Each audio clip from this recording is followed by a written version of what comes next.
डॉ एपीजे अब्दुल कलाम प्रारंभिक जीवन। अब्दुल कलाम जी का जन्म तमिलनाडु में रामेश्वरम के तमिल मुस्लिम परिवार में 15 अक्टूबर 1931 को हुआ था। इनके पिता का नाम जैनलाब्दीन, फादर्स नेम, था जो पेशे से नावों को किराए पर देने और बेचने का काम करते थे। कलाम जी के पिता अनपढ़ थे पर उनके विचार आम सोच से कहीं ऊपर थी। वह उच्च विचारों के धनी व्यक्ति थे और अपनी सभी बच्चों को उच्च शिक्षा देना चाहते थे। इनकी माता का नाम असीमा, मदर्स नेम, था जो एक घरेलू गृहिणी थी। अब्दुल कलाम कुल 5 भाई बहन थे जिसमें 3 बड़े भाई और एक बड़ी बहन थी। जब अब्दुल कलाम का जन्म हुआ तब इनका परिवार गरीबी से जूझ रहा था। परिवार की मदद करने के लिए डॉ एपीजे अब्दुल कलाम ने छोटी सी उम्र में ही अखबार बेचने का काम शुरू कर दिया था। स्कूल के दिनों में वह पढ़ाई में सामान्य थे परंतु नई चीजों को सीखने के लिए हमेशा तत्पर रहते थे। चीजों को सीखने के लिए वह हमेशा तैयार रहते थे और घंटों पढ़ाई किया करते थे। गणित विषय इनका मुख्य और रुचि वाला विषय था। डॉक्टर एपीजे अब्दुल कलाम जी की प्रारंभिक शिक्षा Schwartz higher secondary school Ramanathapuram, Tamil Nadu से मैट्रिक की शिक्षा प्राप्त की। स्कूल के दिनों में वह अपने एक शिक्षक से बहुत ज्यादा प्रभावित थे जिनका नाम अयादुरै सोलोमन था।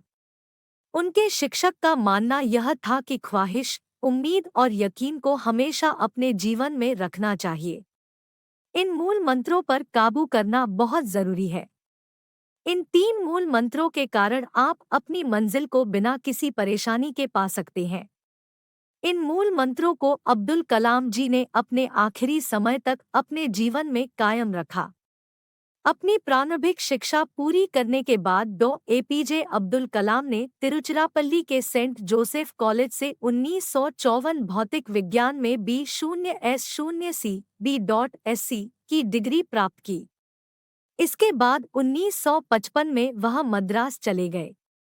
कलाम जी को लड़ाकू पायलट बनना था जिसके लिए उन्होंने institute of technology in aerospace engineering में शिक्षा ग्रहण की परंतु परीक्षा में उन्हें 9वां स्थान मिला जबकि आईएएफ ने 8 परिणाम घोषित किए जिसके कारण वह सफल नहीं हो पाए। स्नातक की पढ़ाई पूरी करने के बाद डॉक्टर एपीजे अब्दुल कलाम एक प्रोजेक्ट पर काम करने लगे थे और प्रोजेक्ट इंचार्ज ने रॉकेट के मॉडल मात्र 3 दिन में पूरा करने का समय दिया था और साथ में यह भी कहा था कि अगर यह मॉडल ना बन पाया तो उनकी स्कॉलरशिप रद्द हो जाएंगी। फिर क्या था? अब्दुल कलाम जी ने न रात देखी, ना ही दिन देखा, ना भूख देखी, ना ही प्यास देखी। मात्र 24 घंटे में अपने लक्ष्य को पूरा किया और रॉकेट का मॉडल तैयार कर दिया। प्रोजेक्ट इंचार्ज को विश्वास नहीं हुआ कि यह मॉडल इतनी जल्दी पूरा हो जाएगा। उस मॉडल को देखकर प्रोजेक्ट इंचार्ज भी आश्चर्यचकित हो गए थे। इस प्रकार डॉ एपीजे अब्दुल कलाम ने अपने जीवन कई चुनौतियों का डटकर सामना किया। डॉ एपीजे अब्दुल कलाम करियर। स्नातक की पढ़ाई पूरी करने के बाद कलाम जी ने रक्षा अनुसंधान और विकास संगठन में एक वैज्ञानिक के रूप में शामिल हुए। इन्होंने प्रसिद्ध वैज्ञानिक विक्रम साराभाई के साथ भी काम किया। 1969 में डॉ एपीजे अब्दुल कलाम इसरो आ गए और वहां पर इन्होंने परियोजना निर्देशक के पद पर काम किया। इसी पद पर काम करते समय भारत का प्रथम उपग्रह रोहिणी पृथ्वी की कक्षा में वर्ष 1980 में स्थापित किया गया। इसरो में शामिल होना डॉ एपीजे अब्दुल कलाम के लिए बहुत ही सौभाग्य की बात थी क्योंकि उनको ऐसा लगा कि जिस उद्देश्य के लिए वह जी रहे हैं उनका वह उद्देश्य पूरा होने लगा है। वर्ष 1963 से 64 में अब्दुल कलाम ने अमेरिकी संगठन नासा में भी दौरा किया। भारत के प्रसिद्ध परमाणु वैज्ञानिक राजा रमन्ना ने पहला परमाणु परीक्षण किया जिसमें कलाम जी को परीक्षण करने के लिए बुलाया गया। 1970 से 1980 के दशक में डॉ. अब्दुल कलाम अपने कार्य की सफलता के कारण देश के प्रसिद्ध वैज्ञानिक बन गए और ख्याति बढ़ने के कारण उस समय की प्रधानमंत्री श्रीमती इंदिरा गांधी ने अपने कैबिनेट की मंजूरी के बिना ही कुछ गुप्त कार्यों के लिए अनुमति दी थी। भारत के राष्ट्रपति रहने के दौरान डॉक्टर कलाम अपने कार्यों की सफलता और अपनी उपलब्धियों के कारण राष्ट्रीय जनतांत्रिक गठबंधन (एनडीए) की सरकार ने डॉ. एपीजे अब्दुल कलाम को 2002 को राष्ट्रपति पद के लिए उम्मीदवार बनाया। अब्दुल कलाम जी ने अपने प्रतिद्वंदी लक्ष्मी सहगल को भारी मतों से हराकर 25 जुलाई 2002 को भारत के 11वें राष्ट्रपति के रूप में शपथ ली। डॉक्टर एपीजे अब्दुल कलाम एक ऐसे राष्ट्रपति हैं जिनको राष्ट्रपति बनने से पहले भारत रत्न का पुरस्कार मिल चुका है। अब्दुल कलाम से पहले दो और राष्ट्रपति डॉ. जाकिर हुसैन और डॉ. राधाकृष्णन को यह भारत रत्न का पुरस्कार भी मिल चुका है। राष्ट्रपति के दायित्व से मुक्ति होने के बाद डॉ. कलाम ने कई शैक्षणिक संस्थानों में मानद फेलो व एक विजिटर प्रोफेसर बन गए थे। उन्होंने बनारस हिंदू यूनिवर्सिटी में जैसे मानी यूनिवर्सिटी में भी सूचना प्रौद्योगिकी में कार्य किया। कलाम हमेशा से ही देश के युवाओं के लिए प्रेरणा स्रोत रहे हैं। डॉ. कलाम हमेशा से युवाओं के भविष्य को बेहतर बनाने के लिए कई तरह के प्रयास करते रहे हैं।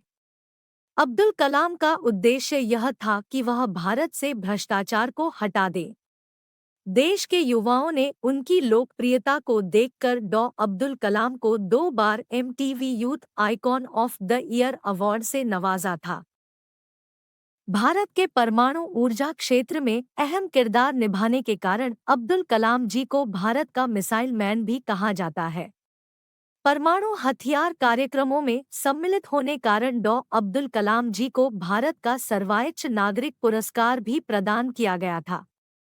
हालांकि अब वो हमारे बीच नहीं है, लेकिन भारत देश उनके द्वारा किए गए कामों, योगदान और राष्ट्रपति के रूप में उनके कार्यकाल को हमेशा याद रखेगा।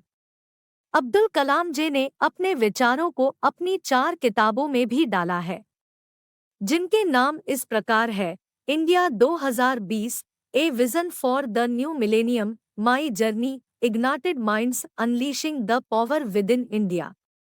इन पुस्तकों को विदेशी भाषाओं और भारत के कई अन्य भाषाओं में अनुवाद किया जा चुका है।